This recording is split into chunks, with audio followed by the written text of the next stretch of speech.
Of Florence, a city shimmering with art, intellect, and ruthless power, was also a place where life hung by a thread.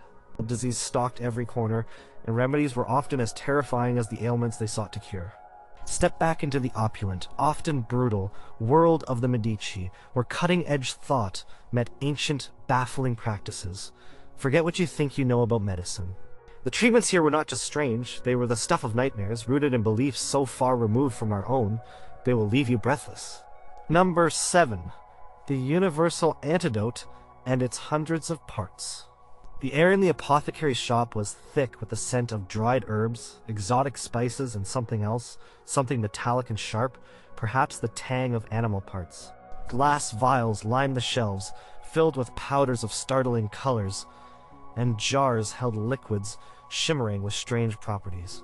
In the heart of Florence, where the Medici family held sway, sickness was a constant threat, and the search for cures was an urgent, sometimes desperate, endeavor. Among the most prized and revered of all remedies was Theriac, a concoction so complex, so ancient, and so highly valued that it was often kept under lock and key, made only by master apothecaries under strict supervision. Its reputation was legendary. People believed Theriac could cure almost anything: poisons, plague, fevers, even snake bites. It was not merely medicine. It was a symbol of medical mastery, a testament to the belief that the right combination of ingredients could unlock the very secrets of health and longevity. The story of Theriac stretched back into antiquity, to physicians of ancient Greece and Rome.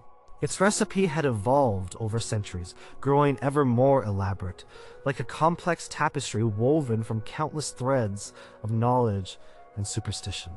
By the Medici era, a true Theriac contained anywhere from 50 to more than 100 ingredients, sometimes even 200.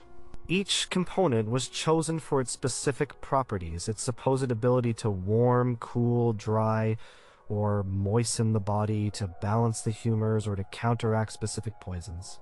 The preparation was not a quick task. It was a lengthy, meticulous ritual that could take weeks, even months, to complete. Apothecaries, often trained in the most prestigious schools and with years of experience, would grind, mix, and age the ingredients with almost religious devotion. One of the most crucial and surprising ingredients in Theriac was viper flesh. Not just any viper, but carefully selected, healthy vipers, often caught specifically for this purpose. The belief was that the viper, itself a creature of venom, contained within its body the very essence of an antidote. After being captured, the vipers were sometimes kept in captivity for a period, fed specific diets. Then they were carefully prepared. Their heads and tails were removed, along with their internal organs. The remaining flesh was often boiled, then dried, and finally ground into a fine powder. This powder, potent and symbolically charged, formed a foundational element of the Theriac. It was believed to provide a powerful counter to poisons, lending the remedy its formidable strength against toxins of all kinds.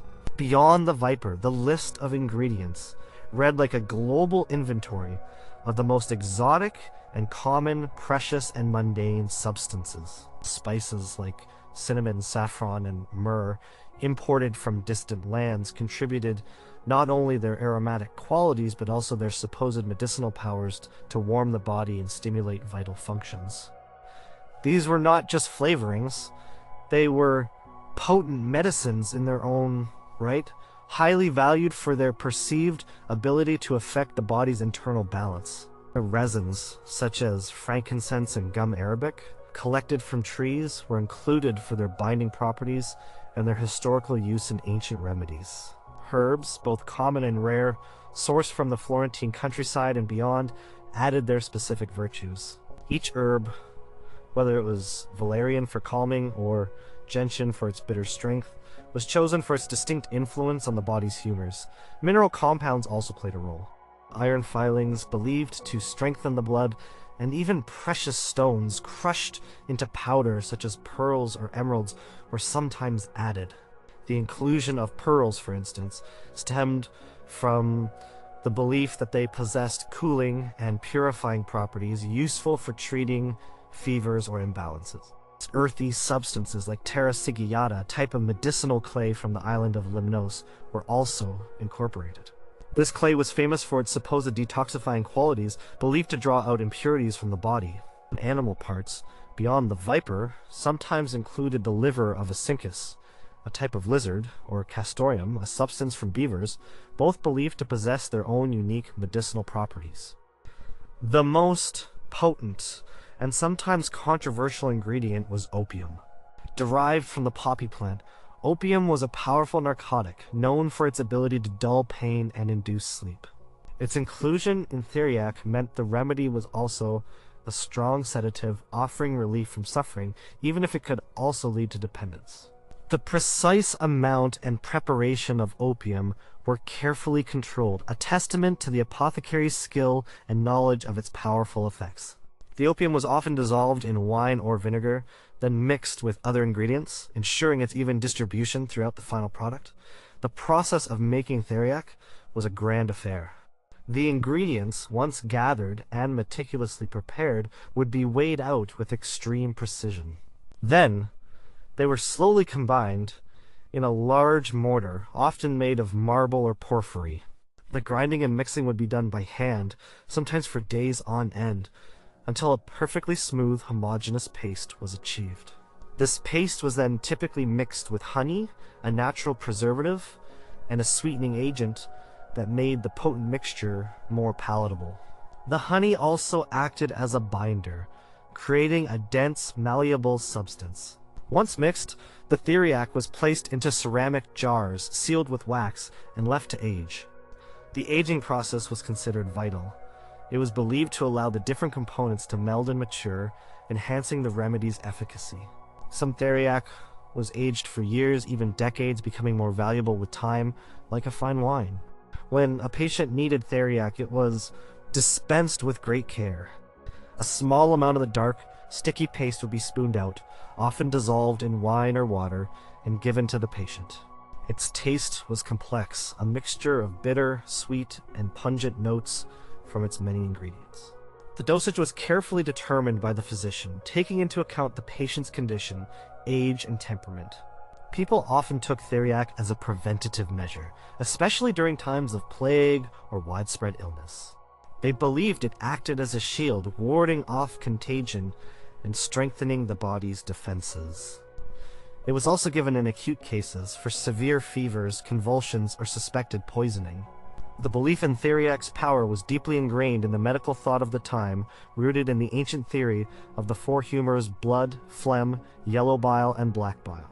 Illness was understood as an imbalance of these humors, and remedies like Theriac were designed to restore balance. Its numerous ingredients were believed to have specific properties that could warm cold humors, dry moist ones, or purge excess. The viper flesh, for instance, with its fiery nature, was thought to be particularly effective at combating cold, damp conditions. Opium, on the other hand, with its cooling and numbing properties, could counteract excessive heat or agitated humors. The cost of Theriac was astronomical. Due to the rarity and expense of many of its ingredients and the laborious process of its manufacture, only the very wealthy could afford large quantities. The Medici, with their vast fortunes, would certainly have had access to the finest Theriac. It was a status symbol as much as a medicine, a testament to one's wealth and access to the best possible care. Apothecaries who specialized in Theriac were highly respected, their shops often serving as meeting places for physicians and scholars. The quality of a city's Theriac was sometimes seen as a reflection of its medical sophistication. Florence, under the Medici, prided itself on its apothecaries and their ability to produce this magnificent, complex, and deeply mysterious remedy. Number 6. The Feast of Flesh for Your Inner Healing. In the dark corners of medical practice during the Medici era, where the boundaries of science and superstition blurred, an alarming remedy stood out: the use of human remains. Not just any human remains, but specifically those of Egyptian mummies, ground into a fine powder known as mumia. This was not a rare, desperate, last resort. Mumia was a recognized, even popular ingredient in many Renaissance pharmacopoeias. The belief was that the desiccated flesh and bones of ancient Egyptians, preserved for millennia, retained a powerful life force, a mystical energy that could be transferred to the living to cure ailments. It was an extraordinary and disturbing practice, reflecting a desperate search for remedies in a time when disease was rampant and understanding of the human body remained rudimentary. The origins of using mumia in medicine were complex, rooted in a misinterpretation of ancient texts and a desire for rare, exotic ingredients.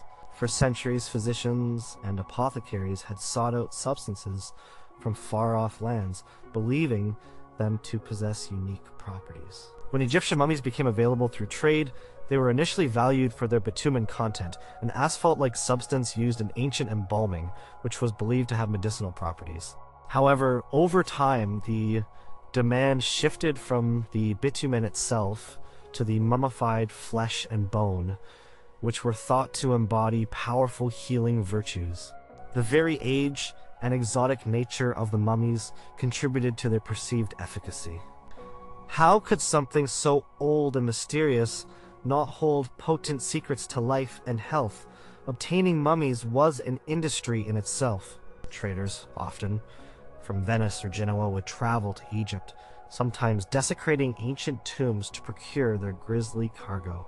The mummies, once acquired, would be shipped across the Mediterranean, making their way to the bustling markets and apothecaries of Europe. The demand was so high that unscrupulous merchants sometimes resorted to selling fake mumia, grinding up ordinary corpses or even animal bones and passing them off as ancient Egyptian remains. This deception was a testament to the immense value placed on genuine mumia, a substance believed to contain the very essence of long-lost life. Once the mummies arrived at the apothecary's shop, they underwent a meticulous, if macabre, preparation. The mummified remains, often still wrapped in their ancient linen bandages, would be carefully unwrapped. The skin, muscle, and bone, dried and hardened by thousands of years of preservation, would then be processed. This typically involved breaking the mummy into smaller pieces, sometimes soaking them to soften the material, and then drying them thoroughly. Finally, the dried pieces were ground into a fine, dark brown powder, a process that would have been labor-intensive and probably quite unpleasant. The resulting mumia powder was then stored in sealed jars, ready to be dispensed. Mumia was prescribed for a wide range of ailments. It was believed to be particularly effective for treating internal bleeding, such as nosebleeds or hemorrhages, and for healing wounds. The idea was that the life force, or healing energy within the mummified flesh, could stop the flow of blood and promote tissue regeneration. For this purpose, mumia might be mixed with wine or water and ingested, or applied directly to wounds as a poultice. It was also used for coughs, fevers, and even for improving general strength and vitality. Some believed it could even cure the dreaded plague, a constant specter in Medici, Florence, by fortifying the body against the deadly contagion. The taste of mumia was described as bitter and slightly pungent. Patients would often swallow it mixed with liquids, making the experience somewhat less repulsive. The psychological aspect of taking such a potent and unusual substance likely played a role in its perceived effectiveness. If one truly believed that consuming the remains of an ancient king or queen would grant them their vitality, then the mind might indeed contribute to a sense of improvement. The physicians of the era, operating within the framework of humoral theory, would justify its use by attributing specific properties to mumia, perhaps believing it to be warm and dry, thus useful for balancing cold and moist humors associated with certain illnesses.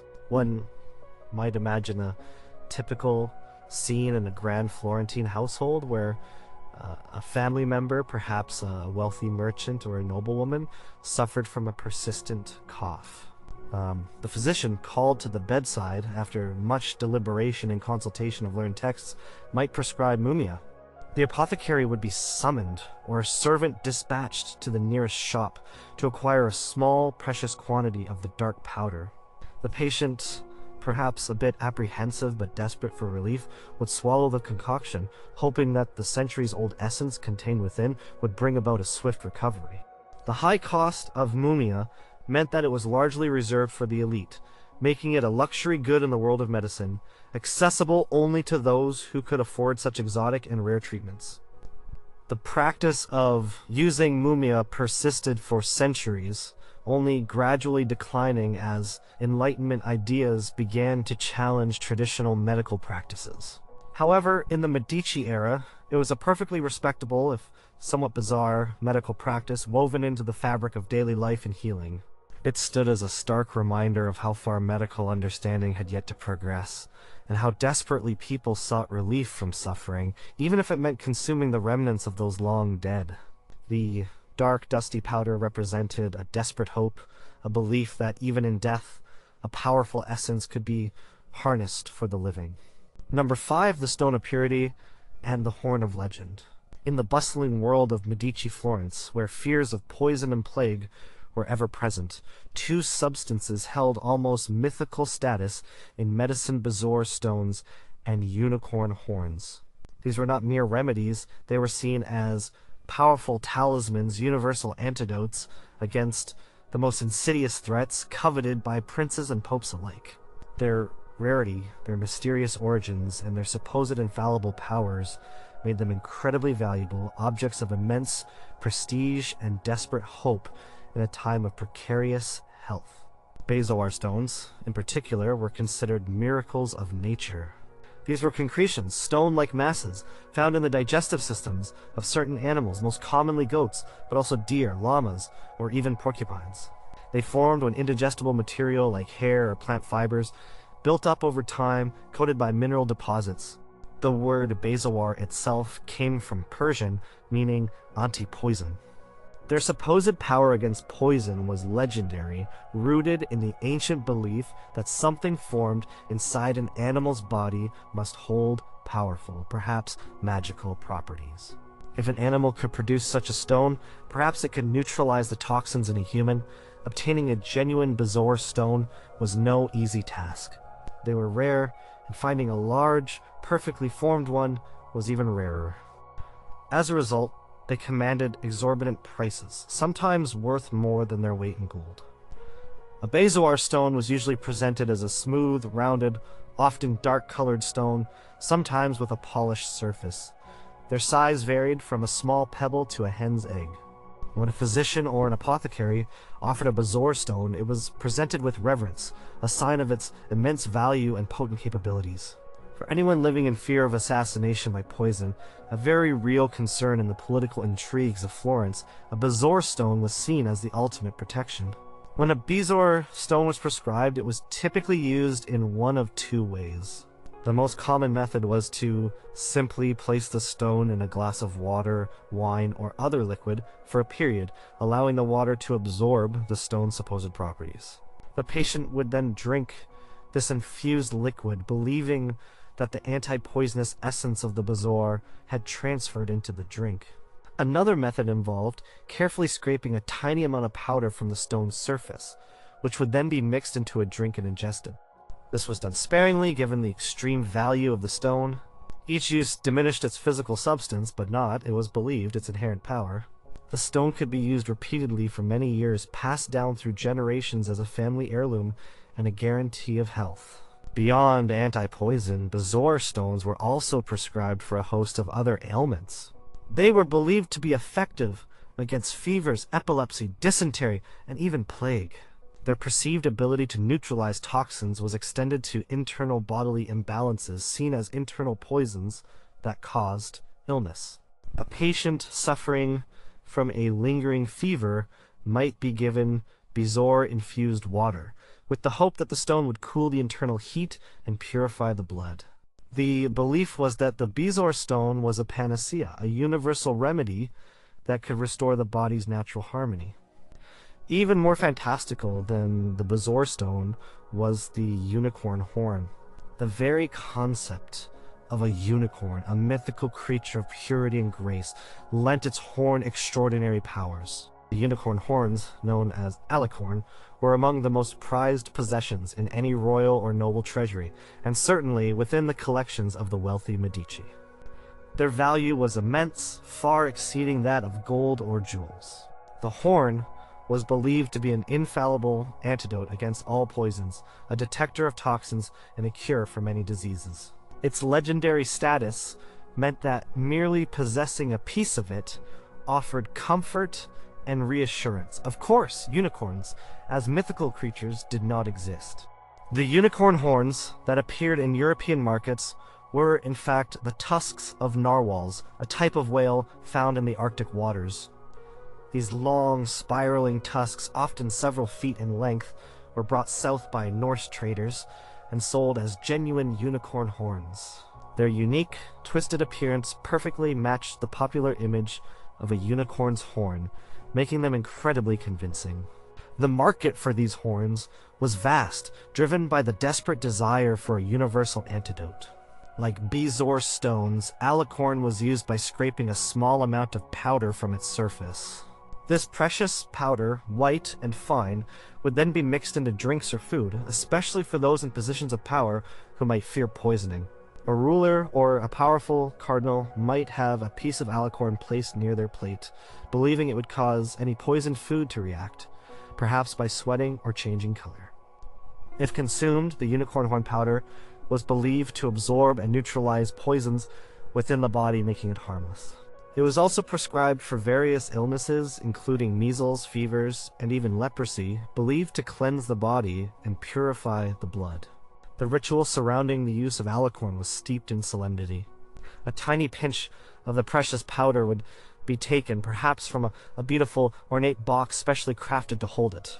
The powder, white like snow, would dissolve in a glass of wine or water, leaving no trace but the lingering hope of its potent magic. The patient, often already in a weakened state, would swallow it, believing that they were partaking in a sacred remedy. The psychological impact of consuming a substance so rare, so legendary, and so expensive could not be underestimated. It was a tangible symbol of ultimate care, of having access to the best, most powerful healing available in the world. The deep belief in the efficacy of bezoar stones and unicorn horns reflects a broader worldview where the exotic and the natural world held secret powers. For people in the Medici era, where the causes of most diseases remained unknown and medical intervention was often limited, these substances offered a tangible hope, a sense of control against the invisible threats of illness and poison. They were not simply medicines, they were embodiments of magic and mystery, precious relics believed to hold the very essence of health and protection. These strange and marvelous remedies illustrate the blend of emerging scientific observation and ancient magical thought that characterized medicine in this captivating period. Number 4, releasing the vile humors one cup at a time. In the medical landscape of Medici Florence, few treatments were as pervasive, as commonly practiced, and as deeply rooted in ancient theory as bloodletting and cupping. These were not bizarre last resorts, but fundamental pillars of medicine, performed for almost every conceivable ailment, from fevers and headaches to madness and melancholy. The underlying principle was the ancient theory of the 4 humors: blood, phlegm, yellow bile, and black bile. Physicians believed that illness resulted from an imbalance or excess of these vital fluids, and the most direct way to restore balance was to remove the offending humor.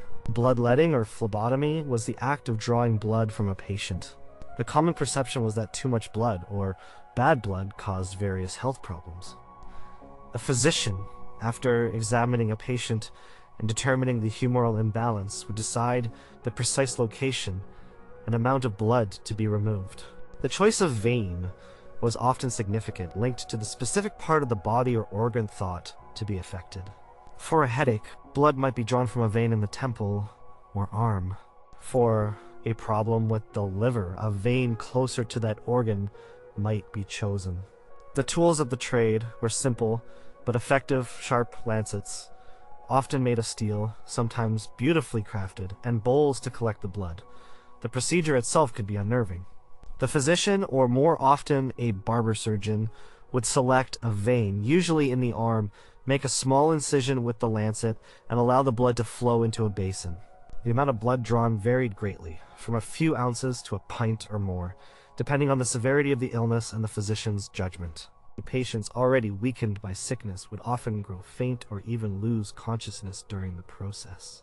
The sight of their own blood pooling in the basin could be deeply disturbing, yet it was accepted as a necessary, even beneficial, step towards recovery. The rationale behind bloodletting was meticulous. If a patient suffered from a fever believed to be caused by an excess of hot blood, then removing some of that blood would cool the body and restore balance. If a patient was agitated or manic, bloodletting was thought to calm the passions by reducing the blood's pressure and heat. For chronic ailments like gout or rheumatism, bloodletting was seen as a way to purge the body of accumulated harmful humors. The practice was so widespread that even healthy individuals sometimes underwent prophylactic bloodletting, believing it would prevent future illnesses and promote general well-being. This was often done seasonally, aligning with the perceived changes in bodily humors throughout the year. Cupping, a less invasive but equally popular method, also aimed to rebalance the humors. This technique involved placing heated cups on the skin to create a vacuum which would draw blood to the surface. There were two main types: dry cupping and wet cupping. In dry cupping, glass, ceramic, or horn cups were heated, often by briefly placing a flame inside, then immediately inverted and placed onto the skin. As the air inside cooled, it created suction, pulling the skin upwards and causing localized redness and swelling. This was believed to draw out stagnant humors or direct blood flow to specific areas to relieve pain or inflammation. Wet cupping was a more aggressive form. After dry cupping had drawn blood to the surface, the skin beneath the cup would be pricked or superficially cut with a lancet or scarificator. The cup would then be reapplied, and the vacuum would draw out a small amount of bad blood directly from the tissue. This bloody discharge, often dark and viscous, was considered proof that harmful substances were being removed from the body. The amount of blood drawn in wet cupping was usually less than in direct venesection, but the visible evidence of blood being drawn was often considered very convincing to both patient and practitioner. Cupping was used for a variety of conditions, often those involving localized pain or congestion. For a stiff neck, cups might be placed on the shoulders. For chest congestion, they would be placed on the back. For headaches, sometimes on the temples or behind the ears. It was also used for digestive issues, muscular pain, and even skin conditions. The theory was that the suction would draw the unhealthy humors, or the underlying cause of the ailment, to the surface, allowing the body to expel them. The settings for these procedures were often public, or at least visible. Barber surgeons, distinct from university-trained physicians, but often working under their direction, performed most bloodlettings. Their shops, identifiable by the red and white striped pole, were places of constant activity. The sight of blood being drawn, the sound of the clinking basins, and the groans of patients were common elements of urban life in Florence. For the very wealthy, these procedures would be performed in the privacy of their homes, but the underlying belief and practice remained the same. Despite the often weakening effects of bloodletting, especially when performed excessively, its prevalence was a testament to the powerful hold of humoral theory. Physicians, trained in institutions where these ideas were foundational, saw bloodletting not as a barbaric act, but as a scientifically sound, life-saving intervention. They believed they were restoring the body's natural equilibrium, literally draining away the illness. The lack of understanding about sterile practices, however, often meant that these procedures, rather than curing, could introduce infection, sometimes leading to worse outcomes. Yet, in the face of widespread disease and limited understanding of pathology, the simple direct act of removing what was perceived as bad blood offered a tangible action against an invisible enemy. The repeated practice of these procedures, generation after generation, cemented their place as essential, unquestioned tools in the fight for health in the vibrant, yet often precarious world of the Medici. Number 3, piercing the skull to set the mind free. Among the most chilling and ancient medical procedures practiced, even into the sophisticated world of Medici Florence, was trepanning. This involved literally drilling or scraping a hole into the skull of a living patient. While it sounds like something from a horror story, it was a recognized, albeit dangerous, surgical intervention performed for a variety of conditions. The motivations behind it ranged from practical injury treatment to deeply ingrained beliefs about the nature of mental illness and epilepsy. The sheer audacity of breaking into the very protective casing of the brain without anesthesia or modern antiseptic techniques stands as a stark testament to the desperate measures people would take to find relief. The history of trepanning stretches back thousands of years, with archaeological evidence found in prehistoric societies across the globe. By the Renaissance, its practice had become somewhat refined, but it remained incredibly risky. In Medici Florence, the primary indications for trepanning typically fell into two categories: head injuries and what were perceived as internal pressures or spiritual afflictions. For head injuries, especially those involving skull fractures or signs of internal bleeding and swelling, trepanning was a logical, if desperate, choice. If a patient had suffered a severe blow to the head, leading to a visible depression, or signs of intracranial pressure like severe headaches, seizures, or loss of consciousness, a surgeon might decide to trepan. The goal was to relieve the pressure on the brain, remove bone fragments, or allow accumulated blood to drain. This was, in a sense, a pragmatic surgical intervention, attempting to alleviate a tangible physical problem. The instruments used were specialized: a trephine, a circular saw-like instrument that could drill through the bone, or various chisels and hammers. The procedure was slow, careful, and agonizingly painful for the conscious patient. However, trepanning was also performed for conditions that we would now classify as neurological or psychiatric, where the understanding of the underlying causes was vastly different. Epilepsy, for instance, was a common indication. In the Medici era, epilepsy was often attributed to an excess of melancholic humor, or, more ominously, to demonic possession or the presence of an evil spirit trapped within the head. If the brain was thought to be compressed by a vile humor or possessed by an entity, then opening the skull was believed to be a way to release the pressure, allowing the humor to escape, or providing an exit for the malevolent spirit. The idea was to literally create an opening for the badness to leave the body. Similarly, severe, persistent headaches or migraines that resisted other treatments might lead a physician to consider trepanning. If the headache was thought to be caused by pressure from internal vapors or an imbalance of humors within the skull, then a hole might be drilled to alleviate this internal pressure. For madness or extreme melancholy, often seen as a buildup of black bile or other noxious substances in the brain, trepanning offered a drastic but hopeful solution. The surgeon would make an incision in the scalp, expose the skull, and then carefully begin to drill or scrape away the bone. The fragments of bone removed, often collected, were sometimes considered tokens of the successful extraction of illness. The setting for such a procedure, even in a grand Florentine palazzo, would have been stark. There was no anesthesia as we know it, beyond perhaps a strong dose of opium or alcohol, which would only dull the pain, not eliminate it. The patient would be held down, probably by several strong assistants, as the surgeon meticulously worked. The sound of the drill grinding against bone, the sight of blood, and the palpable tension would have filled the room. Sterilization was virtually unknown, so the risk of infection was incredibly high. Even if the patient survived the immediate trauma of the surgery, a subsequent infection of the brain or surrounding tissues was a very real and often fatal outcome. Despite the dangers, some patients did survive trepanning.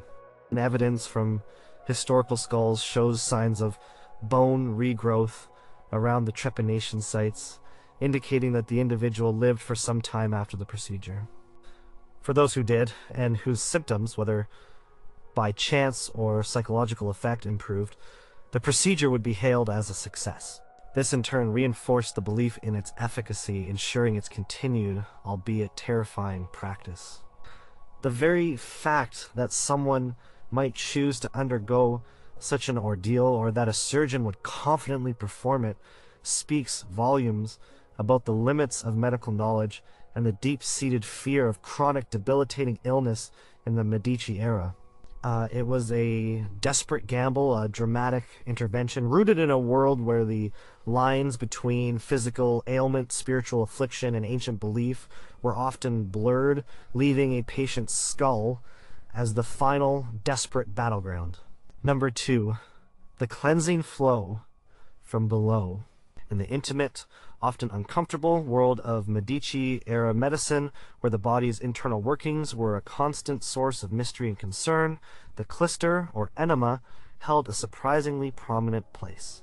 Far from being a niche treatment, clysters were a widely accepted and frequently administered method of promoting health, treating a variety of ailments, and, most importantly, purging the body of what were believed to be harmful accumulations. The idea was simple yet profound. If sickness arose from imbalances or putrefaction within the gut, then a thorough cleansing from below could restore harmony.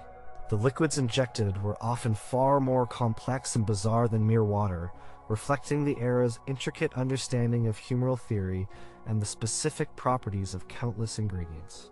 The rationale for clysters was deeply intertwined with the prevailing humoral theory. Digestion was seen as a central process in the body, where food was transformed into the 4 humors: blood, phlegm, yellow bile, and black bile. If this process went awry, or if waste products accumulated in the bowels, it was believed that toxic humors could be generated, or that healthy humors could become stagnant and corrupt. These vile humors, or putrefactions, could then cause a wide range of illnesses, from fevers and headaches to skin conditions and mental disturbances. The clyster offered a direct, albeit undignified, way to flush out these supposed impurities, restoring the body's internal balance. The equipment for administering a clyster was relatively simple: a clyster pipe, a long tube with a nozzle at one end, and a bulb or a bladder at the other to hold the liquid. The liquid itself was the key. While plain water or saline solutions might be used for simple constipation, many clysters were complex concoctions tailored to the patient's specific condition and humoral imbalance. These mixtures could include a startling array of ingredients reflecting the apothecary's art and the physician's knowledge of herbal remedies and animal products.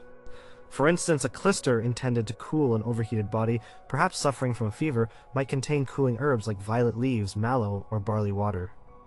These would be brewed into a soothing liquid believed to temper the internal heat and draw out fiery humors. Conversely, for a patient suffering from cold or sluggishness, a warming clyster might be prepared, incorporating pungent spices like ginger, cinnamon, or even pepper, steeped in wine or strong broth. The aim was to stimulate internal warmth and promote the expulsion of cold, damp humors. Beyond herbal infusions, other ingredients added to the complexity and bizarreness of clyster recipes. Animal products were not uncommon. For example, rendered chicken fat or butter might be added for lubrication and to provide soothing properties for irritated bowels. Sometimes more unusual animal substances, such as bile from oxen or even small amounts of animal blood, were incorporated. The bile, with its bitter and purging qualities, was believed to stimulate the evacuation of black or yellow bile. The blood was believed to provide strength or to address specific deficiencies. Sweeteners like honey or sugar were often added, not just for palatability, but for their supposed medicinal qualities. Honey, known for its mild laxative effect and its soothing properties, was a frequent addition. The oils, such as olive oil or almond oil, also served as lubricants and were believed to have emollient and softening effects on the digestive tract. Even strong medicinal substances like senna or rhubarb, known for their powerful purgative properties, would be brewed into the clyster solution, ensuring a thorough cleansing. The physician would prescribe the exact combination of ingredients based on the patient's individual constitution, the nature of their illness, and the specific humoral imbalance they were trying to address. The administration of a clister was a private, often embarrassing affair. The patient would lie on their side, and the liquid would be slowly and carefully introduced into the rectum using the clister pipe. The patient would then be encouraged to retain the liquid for a short period before evacuating. The process was often repeated multiple times, especially for stubborn conditions or when a deep purge was deemed necessary. The sheer volume of liquid and the number of repetitions could be considerable, leading to significant discomfort and exhaustion for the patient. Yet, the relief that followed, the sensation of having cleansed the body, was often enough to reinforce the belief in its efficacy. Clisters were not just for acute illness. They were also used preventatively, especially for the wealthy, who could afford such regular care. A person prone to melancholic humors might undergo periodic clisters to purge excess black bile. Someone with a tendency towards bilious complaints might receive cooling clisters to prevent overheating. They were also a staple in the management of convalescence, helping to cleanse the body after a long illness and prepare it for recovery. The practice was so normalized that descriptions and recipes for clisters fill countless medical texts from the period, demonstrating their fundamental role in daily medical care. The pervasive use of clisters in Medici Florence, despite their often unpleasant nature, speaks to the deeply held conviction that internal purity was paramount to health. The belief that illness originated from within, from stagnant or putrefied humors, made cleansing the digestive tract a logical and necessary intervention. The complex, often bizarre, ingredients chosen for these liquids were not random. They were carefully selected based on centuries of accumulated knowledge and the intricate, if misguided, understanding of the human body's inner workings. It was a testament to a medical philosophy that saw the body as a vessel that constantly needed to be purified, emptied, and rebalanced to maintain its vital harmony. Number 1, the human body as a living apothecary. In the desperate quest for healing during the Medici era, where every ailment seemed to demand a radical remedy, physicians and apothecaries turned not only to exotic plants and minerals, but also, remarkably, to the very substance of animals and even humans for their purported medicinal powers. The belief was deeply ingrained. Organs, fluids, and even waste products from living creatures possessed specific virtues that could be transferred to the sick. This extended far beyond the use of mumia, delving into the fresh, often grisly world of animal-derived remedies, transforming the animal body into a living apothecary. The practice was rooted in a complex blend of ancient lore, sympathetic magic, and humoral theory. If an animal was known for its strength, its eyes, its blood, or its liver might be believed to impart that strength to a human. If a creature was seen as quick or agile, its corresponding parts might be used to treat sluggishness. And if a part of an animal anatomically resembled a human organ, it might be used to treat that specific human organ, a concept known as the doctrine of signatures. The line between rational observation and mystical belief was often blurred, creating a pharmacopoeia that strikes us as profoundly unsettling today. Consider the fox, a creature known for its cunning and its swiftness. Its lungs were sometimes prescribed for respiratory ailments, particularly asthma and persistent coughs. The idea was that the fox's strong lungs, capable of sustained running, could somehow transfer their robustness to a human. These lungs would be dried, powdered, and then ingested, often mixed with honey or wine to make them more palatable. The process of preparing such a remedy would have been gruesome. The fresh lungs, still warm, would be carefully removed, then slowly dried over a fire or in the sun, before being ground by mortar and pestle into a fine, often dark, powder.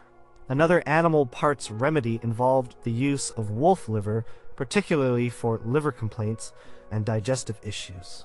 The wolf, a formidable predator, possessed a powerful liver, and it was believed that consuming this organ could strengthen a diseased human liver. The liver would be dried and powdered, or sometimes even consumed raw, though this was less common due to the risk of putrefaction. The preparation of such an ingredient was as meticulous as it was stomach-churning, involving the slaughter of the animal. the careful extraction of the organ, and its precise processing. Bear bile, a bitter substance from the gallbladder of bears, was highly valued, especially for its supposed efficacy in treating eye conditions, digestive problems, and even convulsions. Bears were seen as powerful, resilient animals, and their bile was believed to possess potent cleansing and strengthening properties. The bile, collected fresh, would often be dried into a resinous lump, which could then be dissolved in water or wine when needed. Its intense bitterness was a sign, to many, of its powerful medicinal action. Even more unsettling was the occasional use of human remains beyond just mumia. Human fat, for example, was believed to have analgesic and anti-inflammatory properties. It was used topically, applied to wounds, swellings, or rheumatic joints. Sometimes it was taken from executed criminals or from the bodies of those who died violently, believed to retain some of their vitality or spiritual force. The fat would be rendered down, a process not unlike making lard, and then stored in jars, a chilling testament to the lengths people would go for perceived relief. The belief was that the human fat, especially from a strong or recently deceased body, contained a vital essence that could soothe pain and promote healing. The blood of various animals was also considered a potent remedy. Dove's blood, for instance, was sometimes prescribed for eye ailments, believed to cleanse and strengthen vision. This stemmed from the dove's association with purity and clear sight.